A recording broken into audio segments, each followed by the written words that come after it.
Bonjour à tous. Covid oblige, alors on a été obligé de modifier notre format habituel. Le petit déjeuner avec les gens en présentiel. Aujourd'hui, on va filmer cet infoflash. Alors, c'est un infoflash que je voulais faire depuis pas mal de temps. Ça concerne la protection des tabliers de pont en béton. Alors, pourquoi protéger le béton ?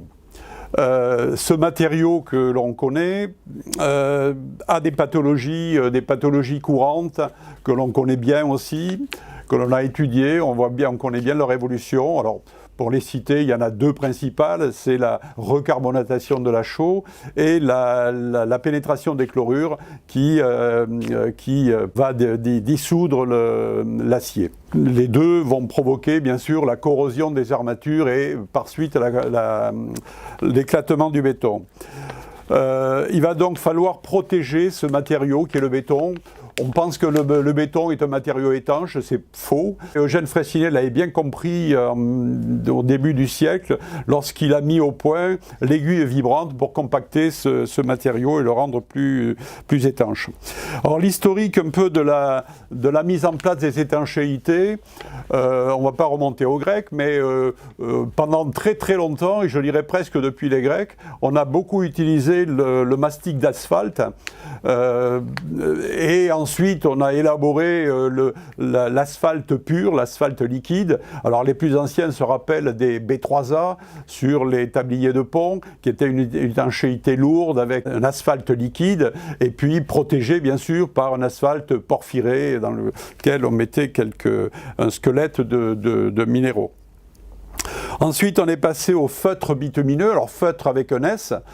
On a collé à chaud sur des surfaces de béton des matériaux souples à base de bitume. Et on est passé ensuite, alors on verra tout à l'heure avec les deux intervenants, enfin du moins l'un d'entre eux, à des résines, des étanchéités liquides. Alors, la chape d'étanchéité, qui est un élément important de la pérennité de l'ouvrage, cette chape d'étanchéité, elle va subir tout un tas de contraintes.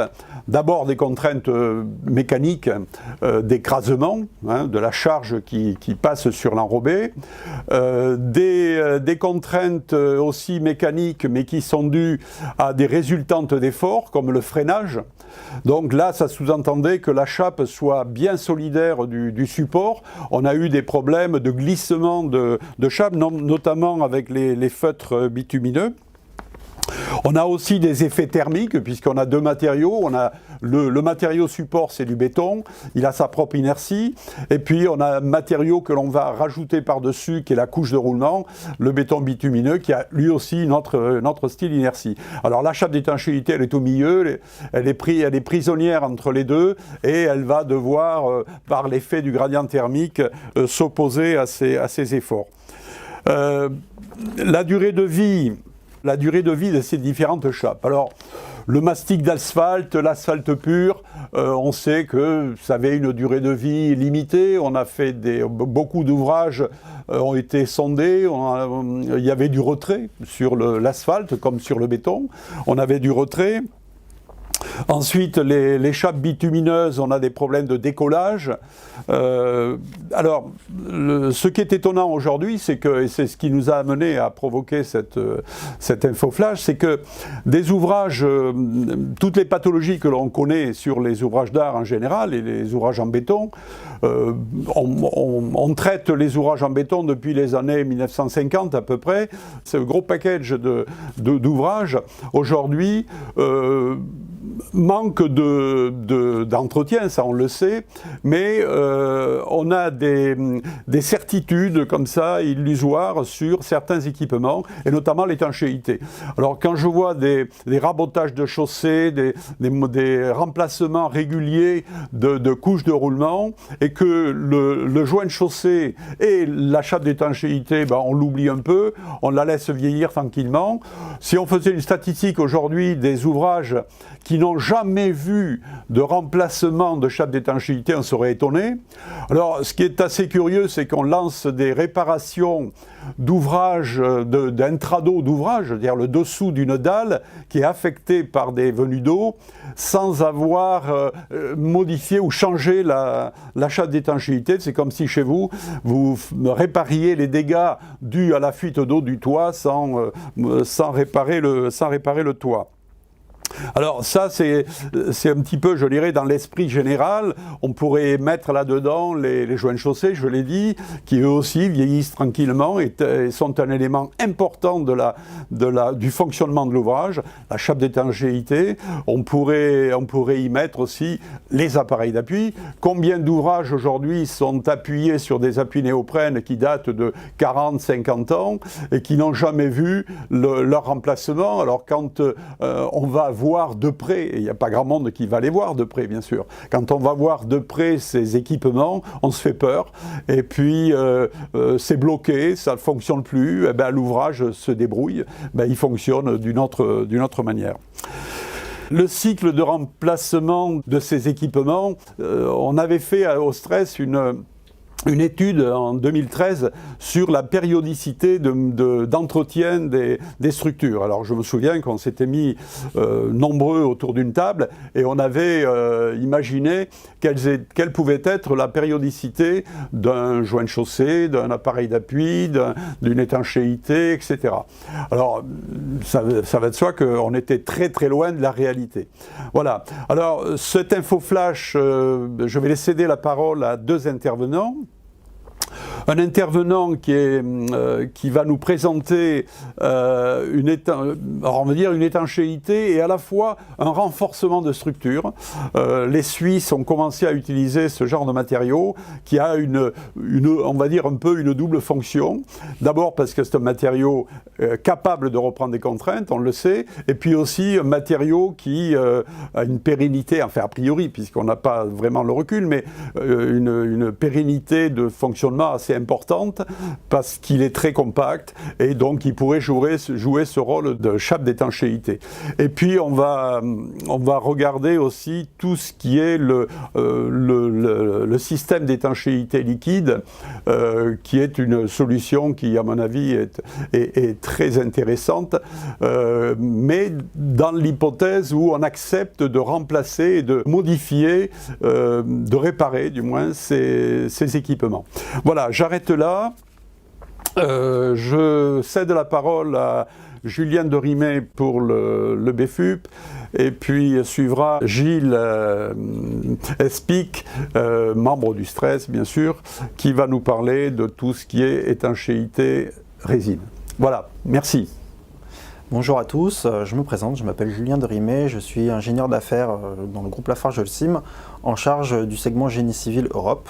Aujourd'hui, je remercie Christian Tridon de me laisser la tribune pour présenter la solution BFUP et Ductal pour le renforcement et l'étanchéité des ponts en béton. Donc aujourd'hui, j'avais déjà présenté aux membres du Stress il y a un peu plus d'1 an et demi le renforcement des structures en béton par du BFUP dans le génie civil. Donc aujourd'hui, on répare les ponts, on fait de la réhabilitation de bâtiments pour augmenter les capacités portantes des poteaux et des planchers. On répare les ouvrages hydrauliques dans les zones d'abrasion et de choc.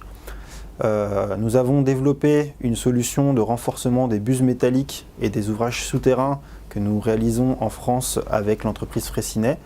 Et nous participons à la protection des infrastructures maritimes face aux agents agressifs extérieurs tels que les chlorures. Donc aujourd'hui, on est spécifiquement là pour parler de la protection et l'étanchéité des ponts par BFUP coulé. La présentation se décompose en 4 parties. La première, c'est de revenir sur le contexte normatif et les propriétés du matériau dans le cadre de l'étanchéité. La partie qui intéressera ensuite les entreprises, c'est les équipements et la mise en œuvre du matériau dans le cadre de cette application, une présentation des références à l'international et une dernière partie sur le rôle d'un fournisseur aujourd'hui de BFUP dans l'accompagnement des entreprises. Donc pour commencer, on va parler des avantages de cette solution. Donc le principal avantage, c'est le temps, puisque l'utilisation des BFUP va permettre la sécurisation des plannings, puisque la plage d'utilisation du matériau et les états de surface nécessaires à la bonne pose sont très larges et permet d'accélérer le temps de travaux. C'est une solution qui est très durable puisque les matériaux BFUP aujourd'hui présentent des durées d'utilisation de projet allant de 50 à 150 ans. La préparation de surface est simple, il n'y a pas de primaire d'accroche à prévoir, une simple humidification et une rugosité préalable sont nécessaires à la bonne pose du produit. Dans certains cas, on utilise un seul produit pour à la fois faire le réagréage et recréer l'étanchéité. Une possibilité de renforcement est possible dans le cas de tabliers structurellement défaillants et l'enrobé est moindre puisqu'il n'y a plus besoin de protéger l'étanchéité sous l'enrobé par un poids minimal. Donc dans le contexte normatif, les BFUP aujourd'hui sont encadrés par 3 normes que je vais vous détailler et passer en revue les différentes caractéristiques du matériau. Aujourd'hui et depuis 2016, nous avons 3 normes en France. Une première norme qui est une norme matériaux, qui est la norme NFP 18470, qui se substitue entièrement à l'EN 206 pour les bétons. Concernant le calcul, il y a une norme qui s'appelle la norme NFP 18710, qui elle est une addition nationale à l'Eurocode 2 et qui est valable lorsque l'on a besoin de justifier le calcul d'une structure. Pour la partie exécution, il y a une norme, la NFP 18451, qui est un complément à l'EN 13670 pour l'exécution des structures en béton. Concernant le matériau, on a 8 critères principaux de définition du matériau BFUP. Une partie mécanique qui traite de la compression, de la limite élastique et de la classe en traction une fois passé la limite élastique. Une partie qui traite, on va dire, plus de la composition et la consistance, donc qui parle de consistance, de type de fibre et du traitement thermique. Et une dernière qui est liée à la durabilité et les choix de durée d'utilisation de projet et de classes d'exposition. Pour la partie matériaux, la compression d'un BFUP est à minimum 130 MPa en compression en valeur caractéristique pour être un BFUP. Lorsqu'il a besoin d'être structurel, on est à minima à 150 MPa. Pour une étanchéité, la valeur de 130 MPa paraît aujourd'hui suffisante. Concernant les caractéristiques du matériau en traction, il y a une première valeur qui doit être définie qui est la limite élastique en traction, qui doit être supérieure à 6 MPa en France et en Suisse 7 MPa pour être considéré comme pour être entré dans le cadre des étanchéités. Pour ce qui est la valeur passée cette limite élastique en traction, on a un comportement du matériau qui peut être T1, T2 ou T3 qui définit ce comportement soit adoucissant, soit écrouissant. Aujourd'hui, pour parler d'étanchéité, il est recommandé de présenter un comportement T2, voire T3. Concernant la consistance, 3 consistances sont définies par la norme. La consistance CA, qui veut dire autonivelant, la consistance CV comme visqueuse et la consistance CT comme thixotrope. Les ponts présentant tous des pentes minimales de 2%, une classe thixotrope est la plus appropriée dans le cadre des étanchéités. Concernant les fibres, la fibre métallique aujourd'hui est la seule permettant d'atteindre des comportements T2 ou T3 et donc est aujourd'hui la seule prescrite lorsque l'on a besoin d'un BFUP pour l'étanchéité. Concernant le traitement thermique, les traitements thermiques sont souvent appliqués en préfabrication et peu dans le cadre de renforcement de génie civil tant les besoins sont importants, donc seulement le critère STT, ce qui veut dire sans traitement thermique, est le plus utilisé dans le cadre des étanchéités de pont. Concernant la durabilité, les BFUP présentent des caractéristiques de durabilité exceptionnelles. Cependant, les critères de durabilité ne sont pas prescrits directement, ils sont induits par 2 composantes qui sont la durée d'utilisation de projet et les classes d'exposition qui sont l'expertise des maîtres d'œuvre. Quelques rappels concernant la durabilité du matériau. Donc, il est évalué sur 3 critères, la porosité à l'eau, la perméabilité au gaz et la pénétration des ions chlorure. Aujourd'hui, la durée d'utilisation de projet et la classe d'exposition induisent via la norme NFP 18470 des critères qui sont soit des seuils de base à respecter pour être un BFUP, soit qui peuvent être améliorés dans le cadre de classes d'exposition plus sévères. Donc on va voir un exemple. Donc dans le cadre d'une durée d'utilisation de projet de 50 ans et d'une classe d'exposition XF4 comme on peut voir dans un tablier de pont, on voit qu'on a simplement besoin des seuils de base. Cependant, lorsqu'on rentre dans des critères un peu plus exigeants, quand on va à 100 ans et dans une classe d'exposition XS3, on voit qu'on a besoin, donc dans une zone de marnage, d'une porosité à l'eau améliorée et d'une pénétration des ions chlorure améliorée dans des seuils très très bas. Il est important de rappeler que ces seuils, notamment pour la pénétration des ions chlorure, représentent aujourd'hui la limite de détection des appareils et le BFUP est le matériau le plus performant vis-à-vis de cette caractéristique.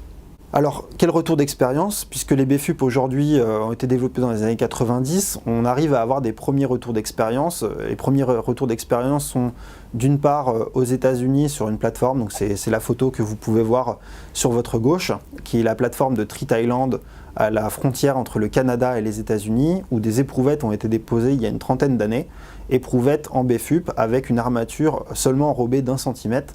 Une publication a été éditée par l'ICI en septembre 2020 où on présente le retour d'expérience à 30 ans et il s'avère que la pénétration des chlorures dans cette zone avec de forts cycles gel-dégel en zone de marnage et donc sur l'océan avec de forts courants ne présente qu'une pénétration des chlorures de 10 mm qui semble s'être arrêtée depuis une dizaine d'années, date à laquelle on avait fait un retour d'expérience à 20 ans. En France, nous avons également un retour d'expérience assez intéressant avec la rénovation et la poutraison du corps d'échange de l'aéroréfrigérant de la centrale de Cattenom. Une convention a été créée entre les participants du projet à l'époque, c'est-à-dire entre Eiffage, le groupe Lafarge-Holcim, EDF, l'Université Gustave Eiffel ainsi que le LMDC de Toulouse qui ont évalué le retour d'expérience à 20 ans de ces poutrelles dans un environnement plutôt agressif puisque le corps d'échange utilise des eaux de la Moselle qui ne sont loin d'être neutres.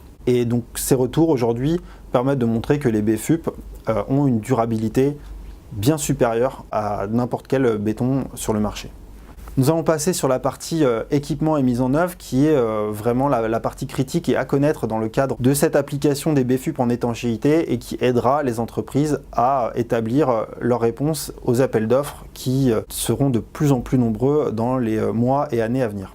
Donc d'abord, pour faire du BFUP, il faut savoir que le BFUP est un matériau qui nécessite une précision assez importante avec des limites de 2% sur la pesée des constituants. Les constituants se décomposent donc en 4 constituants. Le prémix fourni par le fournisseur qui est un mélange de poudre pré-pesée. L'adjuvant aussi fourni généralement en bidon qui est à peser par l'entreprise. L'eau qui n'est évidemment pas vendue par l'entreprise. Et les fibres métalliques qui arrivent séparément en sac de 25 kg. L'ensemble est mélangé via une centrale de fabrication foraine dans 95% des cas. Et il s'agit donc pour l'entreprise de trouver le malaxeur adéquat et de gérer le transport de la centrale foraine jusqu'au site d'application du BFUP. Il faut savoir que les équipements traditionnels de mélange sont tout à fait adaptés au BFUP. Il faut généralement diviser simplement la capacité du malaxeur par 2, mais les fournisseurs pourront vous apporter des détails complémentaires quant à la puissance des moteurs, les tailles de cuves et le temps de malaxage adéquat. Concernant le mélange en tant que tel, il se décompose en 4 phases qui commencent simplement par l'introduction des matériaux secs dans le malaxeur pour une pré-homogénéisation. On introduit l'eau et les adjuvants selon les recommandations des feuilles de gâchis des fournisseurs de BFUP. Ensuite, on attend une phase de défloculation qui est le temps nécessaire à ce que l'adjuvant et l'eau fassent leurs effets sur le produit et qui va transformer le BFUP d'une consistance terreuse à une consistance mielleuse. Et ensuite, on introduit les fibres pour une dernière phase de mélange. La totalité du mélange dure entre 10 minutes pour les entreprises les mieux équipées et plus expérimentées, à environ 20 minutes, introduction des matériaux compris. On voit 3 photos d'équipement, on va dire très simples, avec un malaxeur forain où l'introduction des sacs de prémix se fait manuellement, à une plateforme avec un malaxeur et une trémie d'incorporation du prémix, on va dire semi-automatisée, jusqu'à une centrale sur chantier totalement automatisée qui permet des rendements plus importants. Et il en va de même que les fournisseurs permettent d'accompagner les entreprises dans le bon choix et les bonnes méthodes afin d'établir la réponse à l'appel d'offres. Concernant la préparation de surface sur le tablier béton, il s'agit d'enlever le complexe existant et de faire une hydrodémolition afin d'obtenir une rugosité entre 3 et 5 mm. J'insiste sur la rugosité de 3 à 5 mm puisque une rugosité plus importante induirait une consommation de matériaux de BFUP plus importante et donc des surcoûts sur le chantier. Donc c'est une phase assez critique dans la mise en place du BFUP. Par rapport à l'hydratation du support, il s'agit d'avoir un support béton saturé en eau afin que lors de la pose du BFUP, le support béton n'absorbe pas le peu d'eau présent dans le BFUP et avoir une adhérence entre le BFUP et le béton maximale. Concernant la mise en place, aujourd'hui on constate 3 typologies de mise en place pour des petits projets jusqu'à des projets on va dire, de taille moyenne. On a un placement manuel avec pelle et râteau tiré à la règle. Pour des projets un peu plus importants, on arrive à tirer à la règle vibrante pour avoir un contrôle assez fin des épaisseurs mises en œuvre. Et pour des très gros projets de plusieurs milliers de mètres carrés, des entreprises ont développé des équipements spécialisés qui sont généralement des finishers adaptés à la mise en place du BFUP, qu'on peut voir sur la 3e photo. Donc un exemple de rendement avec peu d'expérience, on va pouvoir, si on fait des BFUP, une gâchée toutes les 20 minutes, arriver à passer environ 3 big bags par heure, soit à peu près 1,5 m3. On va transférer cette production via des trémies, des dumpers, des bennes, de manière optimisée afin de vider le plus rapidement le malaxeur et de passer à la gâchée suivante, et ensuite avoir suffisamment de personnel et une règle adaptée pour tirer l'ensemble de ce matériau, de ces 500 litres par gâchée, pendant que l'autre gâchée est en production. Ce qui correspond à peu près 40 mètres carrés de tablier traités par heure pour un malaxeur, ce qui peut paraître peu, mais qui correspond en quelques heures à une surface d'un pont courant, et qui correspond plus ou moins à peu près à 10 mètres cubes par jour. Donc c'est une valeur assez faible pour une production béton. Dans certains cas, et je le détaillerai dans les slides suivantes, on est arrivé sur certains projets à monter à plus de 100 mètres cubes jour, ce qui fait le traitement de plus de 2000 mètres carrés de tablier dans la journée. Pour les références et l'évolution du marché, on va commencer par parler de la Suisse. Donc le premier pont qui a été traité en Suisse a été traité par le canton de Vaud et l'Université Polytechnique Fédérale de Lausanne et le professeur Eugène Bruviller.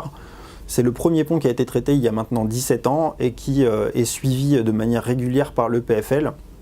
L'idée était de vraiment renforcer l'ouvrage et de créer une étanchéité et de la surveiller. Aujourd'hui, l'ensemble des retours d'expérience sont bons et vous allez voir que la technologie a beaucoup progressé. Après 2004, l'étape principale a été les viaducs de Chillon en 2014-2015 avec plus de 53 000 m² de tablier où là, la solution a réellement été industrialisée.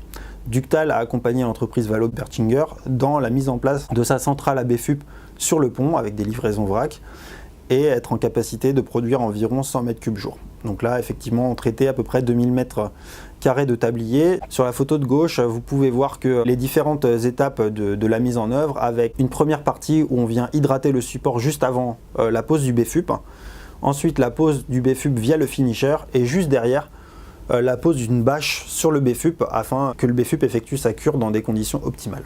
Depuis, le BFUP a beaucoup progressé. Vous pouvez voir sur la carte qui est disponible sur le site de l'EPFL la progression des volumes de BFUP et des projets réalisés en BFUP en Suisse. Tous les points rouges sont généralement des ponts où l'étanchéité a été réalisée en BFUP. Et la carte aujourd'hui n'est pas totalement exhaustive. Il est à noter qu'en 2022, un pont sera traité en BFUP ou en Suisse, donc qui constituera le premier pont européen dans lequel le BFUP constituera une couche d'étanchéité et de roulement et constituera réellement une première en Europe. Donc la solution est en train elle-même d'évoluer. Pour ce qui est des États-Unis, l'entreprise Valo-Berchinger a exporté sa solution aux États-Unis et a conquis les différentes DOT. Et aujourd'hui, le BFUP est utilisé là-bas directement en tant qu'étanchéité plus couche de roulement. Est paru dans les tout derniers jours une publication de la FHWA, l'administration américaine pour les routes, qui traite et montre l'emploi du BFUP dans ces conditions et qui répond totalement à leurs attentes. Depuis 2017, une trentaine de ponts ont déjà été traités par différentes entreprises.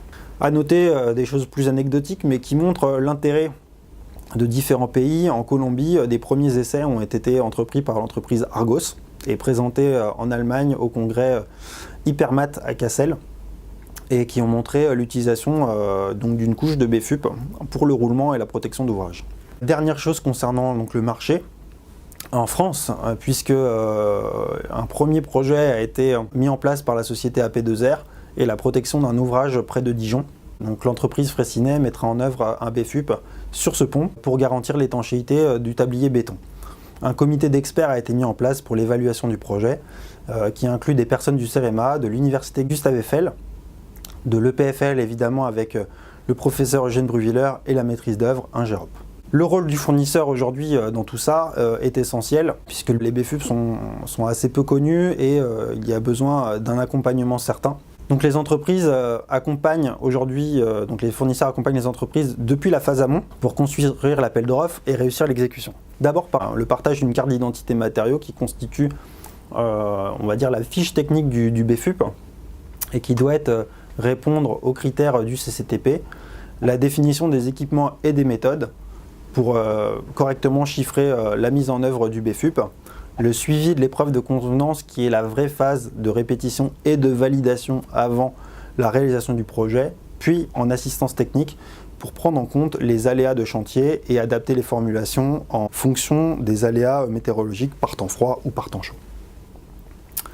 Je remercie du coup l'ensemble des entreprises du stress pour leur attention et de rappeler que Ductal est à leur côté pour le développement et l'accompagnement de leur projet depuis 2015 et je vous remercie pour votre attention. Bonjour, Gilles Espic, société Etendex.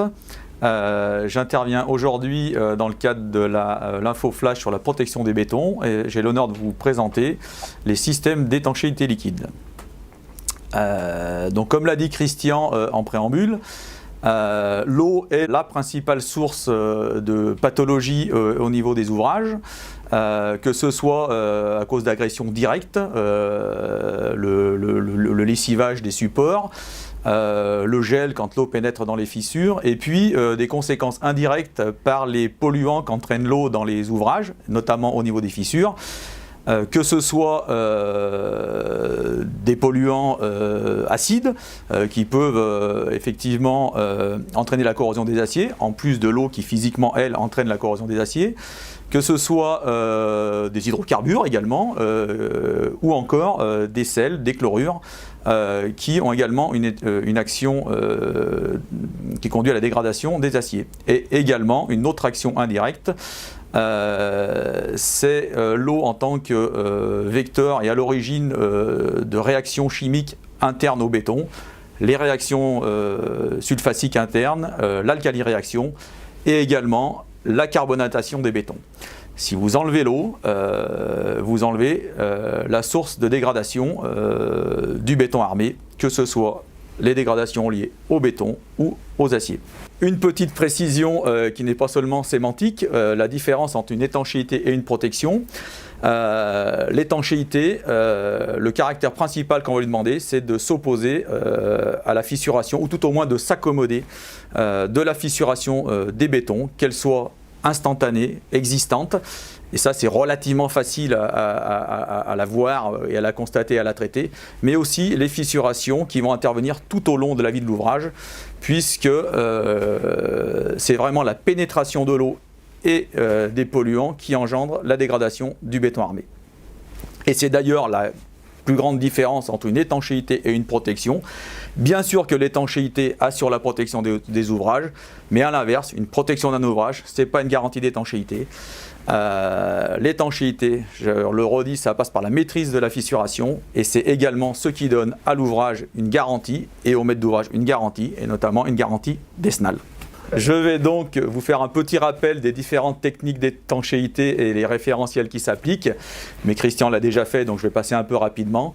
Vous faire un petit tour d'horizon des applications des systèmes d'étanchéité liquide au niveau des ouvrages et aussi des utilisations un petit peu plus particulières pour le traitement des RSI et le traitement des ouvrages renforcés par carbone. S'agissant des systèmes d'étanchéité, il y en a 5 types connus, les asphaltes historiquement, les membranes bitumineuses, les fameuses FPM, les systèmes mixtes qui combinent de l'asphalte, une membrane d'étanchéité et un asphalte de protection, les MHC, les moyens à haute cadence, mis en œuvre mécaniquement qui sont des micro-bétons bitumineux, et enfin les systèmes d'étanchéité liquide qu'on appelle SEL et plus couramment les résines. Donc ce sont des revêtements relativement fins, de 2 à 3 mm, constitués de résines polymériques, donc soit des époxys modifiés, qui sont des époxys un peu plus souples, avec toutes les réserves liées à la souplesse d'une époxy, des métacrylates et des polyuréthanes, principalement.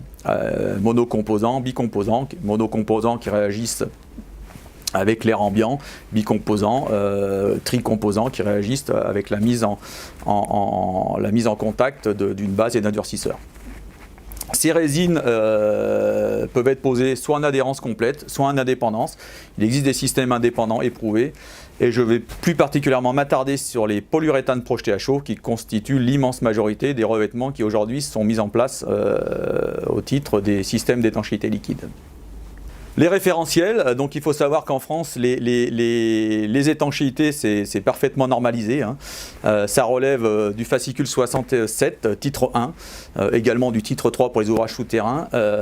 Ça relève des avis techniques CEREMA, également des avis techniques CETU pour les ouvrages souterrains et des recommandations stress, bien évidemment.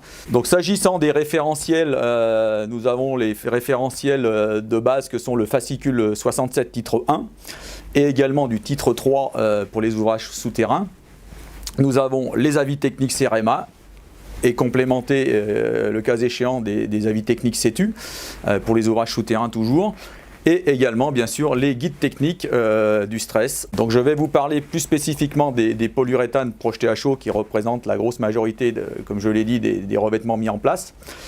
Donc ces revêtements, on va chercher en eux des caractéristiques mécaniques très élevées. Alors par exemple, si on compare des polyuréthanes projetés à chaud et des membranes bitumineuses, on note que les polyuréthanes projetés à chaud ont des élongations de l'ordre de 350%, là où on est plutôt à 50% pour les membranes. On a des performances mécaniques extrêmement élevées. Et on va surtout aller chercher dans ces performances mécaniques, alors non pas la compression, mais plutôt la traction, les résistances à la rupture, plutôt les résistances au choc, plutôt les résistances à l'abrasion, les résistances au poinçonnement également. Et pour la petite histoire, quand nous avons fait les premiers essais à la demande d'un de nos clients, le CNR pour ne pas le citer, pour des utilisations très très particulières, nous avons fait les essais CNR d'abrasion et de choc. Nous avons dû refaire ces tests puisque les caractéristiques obtenues étaient tout à fait étonnantes.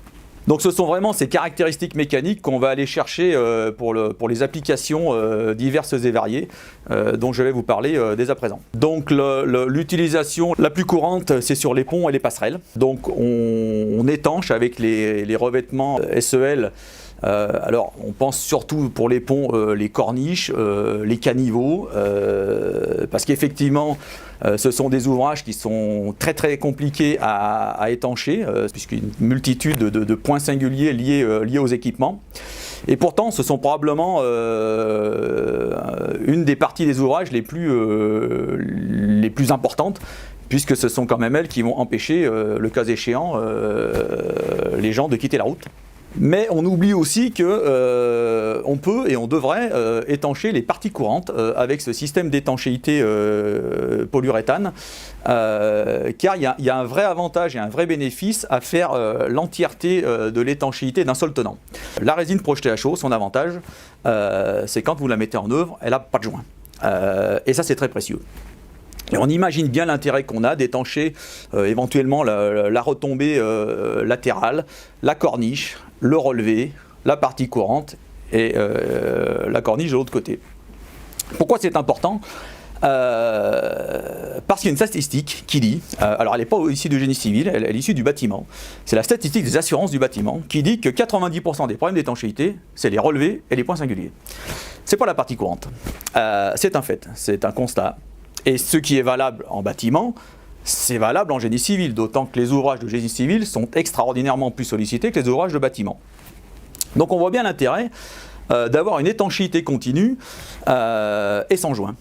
Et ben ça c'est le propre des étanchéités liquides et notamment les projetés à chaud. Quand vous faites une étanchéité de pont avec une résine projetée, vous faites la partie courante, vous arrivez dans le relevé, vous commencez par engraisser l'angle, c'est-à-dire vous mettez 5 mm, 1 cm de résine dans l'angle qui polymérise instantanément. Et puis après, vous faites votre relevé d'étanchéité, et puis après, vous faites votre dessus de corniche.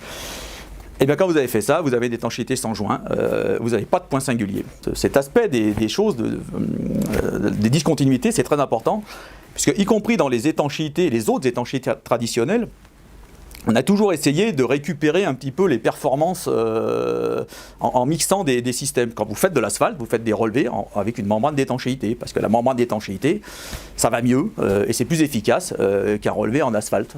Voilà. Aujourd'hui, quand vous faites de la membrane d'étanchéité bitumineuse, les nouveaux systèmes essayent d'allier des relevés en résine, parce que le relevé en résine, c'est plus facile pour habiller des reliefs que les relevés en membrane bitumineuse. Donc on essaye effectivement, dans les nouvelles innovations, de mixer, comme je l'ai dit, les systèmes. Eh bien, l'étanchéité liquide coulée à chaud, notamment avec une prise instantanée, elle, d'emblée, elle présente ces caractéristiques-là. Quand on fait des passerelles, ce qu'on va chercher comme caractéristique dans les systèmes d'étanchéité liquide, c'est d'une part le poids. Le poids, parce qu'une étanchéité liquide circulable, c'est-à-dire que sa couche de roulement de circulation, ça fait 10 km². Donc sur des ouvrages généralement assez fins, le coup de crayon de l'architecte, là, on essaie de faire des choses assez fines pour passer au-dessus des rivières ou dans les villes, et ben ça c'est important et on en a besoin. Et on va aussi chercher des caractéristiques mécaniques importantes avec des couches de roulement qui résistent au passage de véhicules, de vélos, de piétons, voire même de véhicules.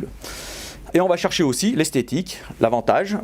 Il y a une possibilité, c'est que les revêtements d'étanchéité liquide peuvent être finis avec des revêtements qui sont soit à base de résine colorée, soit à base de quartz coloré, et à ce moment-là, vous avez des granulés de quartz qui sont colorés, avec lesquels vous pouvez faire à peu près toutes les formes imaginables. Et vous verrez une très belle photo là sur un parvis. Là, hein. Alors, il ne faut pas trop laisser la main aux architectes, j'aurais pas le dire, mais parce qu'après c'est quand même des complications de réalisation et ça renchérit le coût, bien évidemment. Mais on peut faire des trucs assez chics et assez esthétiques. Donc c'est ce qu'on va chercher sur les passerelles.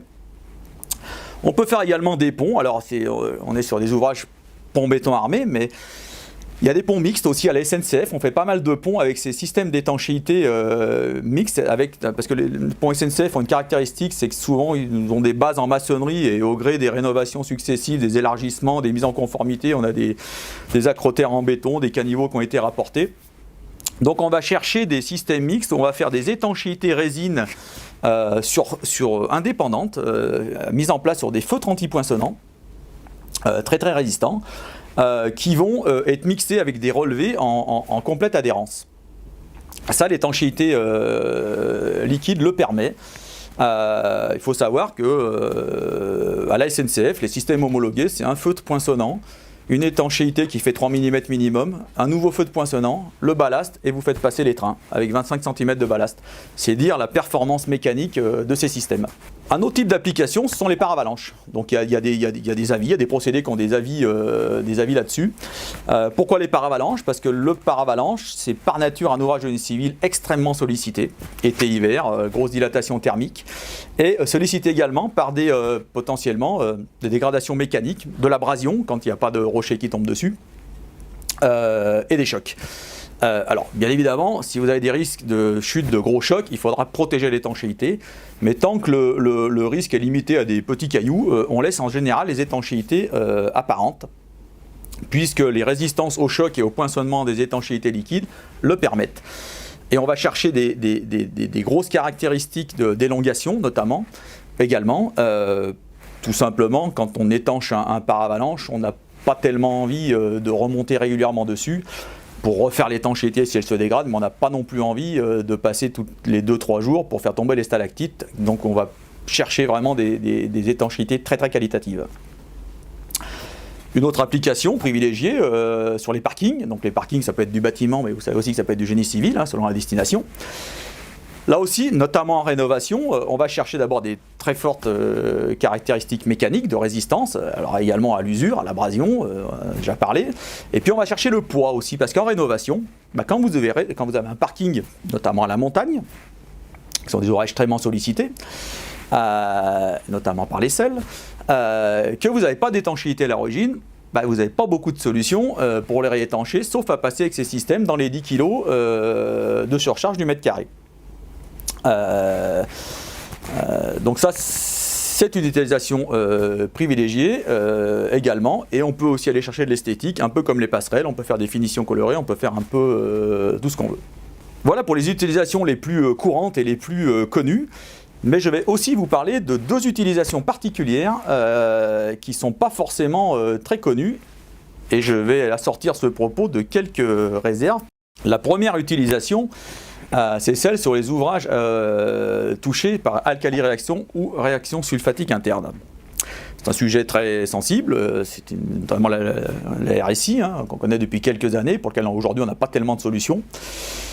Et on y réfléchit, et il y a eu alors il y a eu tout un tas d'avis d'abord qui ont été exposés, et puis surtout il y a eu des expertises et puis des études qui ont duré un assez long moment, extrêmement poussées, qui ont montré, et c'est factuel, que quand vous avez un béton traité de RSI, touché par la RSI, pardon, que vous le revêtissez d'un PUHO en forte épaisseur, eh bien ça freine considérablement la RSI, et voire ça la stoppe.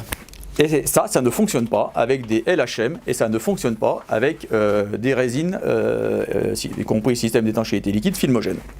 C'est un fait, c'est factuel. Alors bien sûr, ça ne répare pas l'ouvrage, ça le protège, ça le bloque ou ça le freine dans son état. Ça voudra dire qu'il faudra quand même continuer à surveiller très très attentivement ce type de pathologie.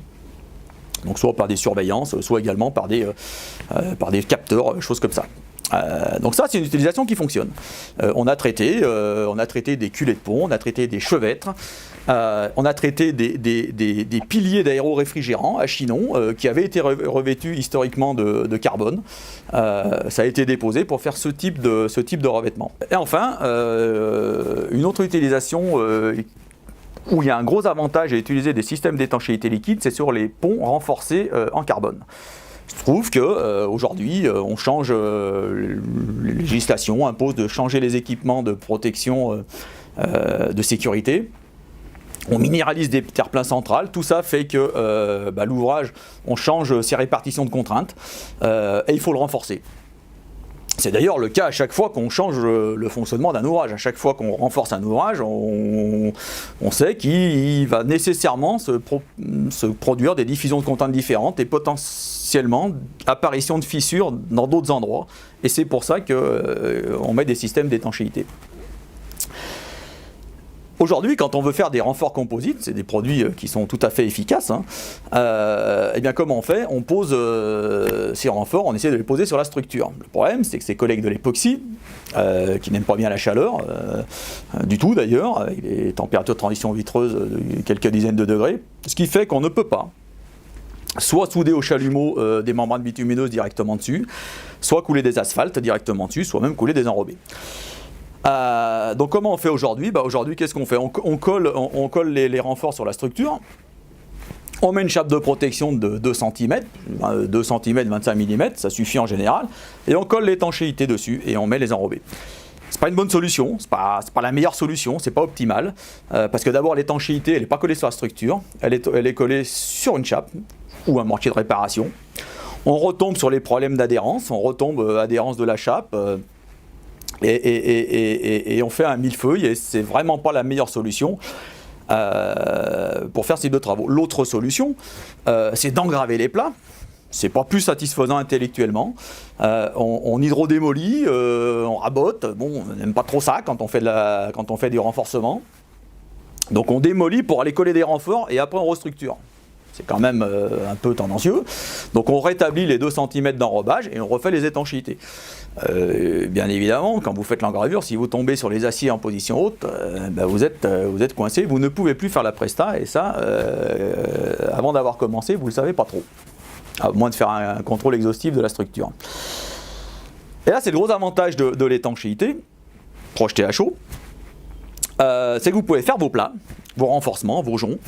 Vous pouvez projeter la résine dessus, puisque la température de projection, c'est quelques dizaines de degrés, c'est compatible avec les températures de pointe de l'époxy sans aucun problème. Et puis surtout, les essais qui ont été faits montrent que au bout de quelques secondes, la dissipation de la chaleur dans l'air et dans le béton fait que de toute façon l'élévation de température est très très courte et très très faible. Donc c'est complètement compatible avec les renforts carbone. Vous faites votre étanchéité directement sur la structure et ça c'est vraiment la bonne solution. Ça me permet de faire un petit aparté. L'étanchéité liquide, c'est pas très épais, ça fait 2-3 mm. C'est comme la peau. C'est pas très épais, mais quand c'est bien collé, on n'a pas trouvé beaucoup mieux pour protéger le corps. Et bien c'est pareil. L'étanchéité liquide, c'est la peau de l'ouvrage. Ça se pose directement sur la structure, et une fois que c'est posé, normalement, il n'y a pas beaucoup plus efficace. Pourquoi ? Parce qu'on va solliciter aussi une des caractéristiques de l'étanchéité liquide, qui est l'adhérence. Quand on parle d'adhérence avec de l'étanchéité liquide, on est sur des valeurs d'adhérence minimum de 1/5 MPa. Une colonne d'eau de 150 mètres. C'est pas du collage, c'est pas de la semi-indépendance, c'est de l'adhérence complète et entière. Et c'est ça dont on a besoin d'étanchéité liquide. C'est ce qui empêchera toujours la diffusion, si vous avez un accroc, si vous avez un problème, un point singulier, un relevé qui est défaillant. Le fait d'être complètement adhérent avec des vraies adhérences, ça vous empêche complètement la diffusion du problème dans tout l'ouvrage. C'est une caractéristique de l'étanchéité liquide. Donc si on veut conclure un petit peu sur les systèmes d'étanchéité liquide, et après je vous expliquerai quand même rapidement les quelques précautions qu'il faut prendre, on va noter une forte adhérence, un 5 MPa d'adhérence, une élasticité de 350%, une résistance à peu près tous les polluants courants, les sels, les composés d'hydrocarbures, un film continu, sans joint, le traitement possible de toutes les formes compliquées, les pieds de BN4, les relevés de toutes sortes, une possibilité d'avoir des finitions esthétiques et puis surtout une possibilité de mécaniser, c'est-à-dire d'utiliser des robots de projection qui vous garantissent des épaisseurs continues. Alors c'est un produit merveilleux, c'est un produit extrêmement technique, par contre c'est un produit justement qui à la limite est presque trop facile, c'est une illusion, hein, à mettre en place. Le produit ça ressemble à de la peinture, on peut croire que ça se met en place comme de la peinture, qu'on peut barbouiller ça, que ça va bien marcher. Eh ben non, si on fait ça, ça va pas bien marcher. Ça nécessite des personnels extrêmement qualifiés et des batteries de contrôle extrêmement élaborées. Pourquoi ? Bah oui, je vous l'ai dit. L'étanchéité liquide, ça passe par l'adhérence. Si vous n'avez pas l'adhérence, vous avez un drap, vous l'enlevez, ça ne sert à rien. Il n'y a aucun intérêt à utiliser ce type de technique. Ça nécessite des protections de support extrêmement élaborées, pas très compliquées en tant que telles. Il suffit de respecter quelques règles, des grenaillages, des ponçages, des tests à la goutte d'eau pour vérifier la pénétration des primaires, des cohésions superficielles, des choses relativement simples. Quand vous le mettez en œuvre, c'est pareil, c'est pas très compliqué. Il faut respecter les températures, l'hygrométrie. C'est pareil pour les autres techniques, sauf qu'on ne le fait pas, ou que ça ne se fait pas bien. C'est obligatoire avec l'étanchéité liquide, et ça ne devrait pas en être autrement d'ailleurs. Des contrôles de dureté, des contrôles de porosité au pays électrique. L'avantage, c'est que ces techniques-là, qui ont été élaborées au départ pour des applications beaucoup plus techniques, ont tout un panel de systèmes de contrôle qui existent.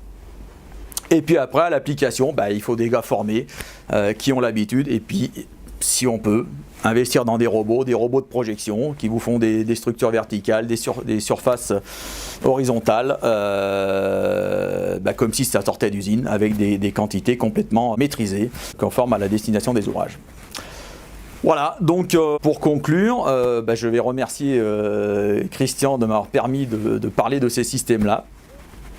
Et puis je vais lui rendre la parole. Merci aux deux intervenants, le sujet était intéressant. Alors on se rappellera que le véhicule principal qui amène les pathologies à l'intérieur du béton, c'est l'eau.